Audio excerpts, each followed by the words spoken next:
It's Constitution Day. And we have the best Constitution in the entire world, probably in history. Arguably, we are the best country in history. But it's because we've always been active and we understood out there 1 Chronicles 12:32, which clearly says that the sons of Issachar, they knew the signs of the time and what to do about it.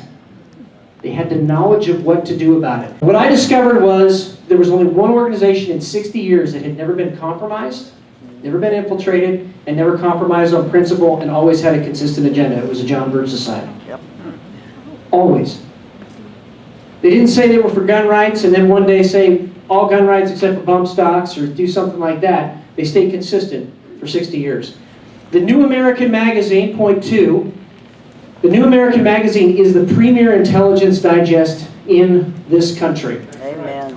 You will know what's going on 10 years ahead of time. I want to give you a specific example. I was actually sitting on the dais in Olympia, and I had the New American Magazine out, and I was asking questions on climate change from an article that Bill Jasper wrote, and watching the people that were supposed to be the experts getting really embarrassed and red-faced because I wasn't supposed to know that, right? That's how accurate it is. Number 3, the John Birch Society is the only organization that puts out a national bulletin to coordinate action across all of the chapters in America. Every month. So everybody is pointed in the same direction. But it also leaves flexibility for those local chapters to address issues that are specific to that area. You know, Idaho is obviously different than Missouri. The 4th thing is the influence network. This is very important to me. And is Chris here still? You are. Raise your hand, Chris. Raise your hand. Yes. Yeah. Yeah.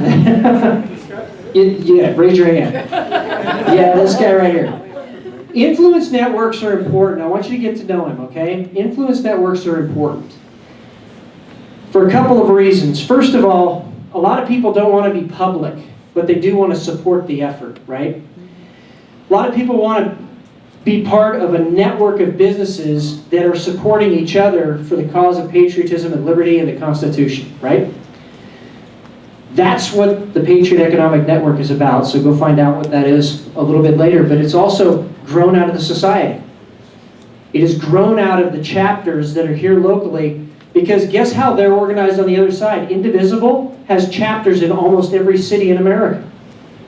And you can look at their map online. We need to be as intentional at the local level.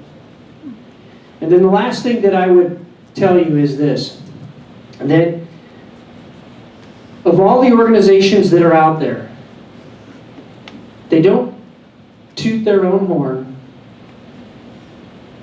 but they were the ones that said there was an attempt to take the United States down in 1976, and 1994, and 21, and now 2030. They were the ones way ahead of time. They got in front of NAFTA and said this is terrible. They were the ones that said global warming is not true based on the science, and then proved it. They were the ones that warned of socialism, which is now in vogue, and they just did a magazine on it. I want to be a part of an organization that is that far ahead, that is using my effort and my time and my money to actually make a difference so that our kids and our grandkids can live free. Amen?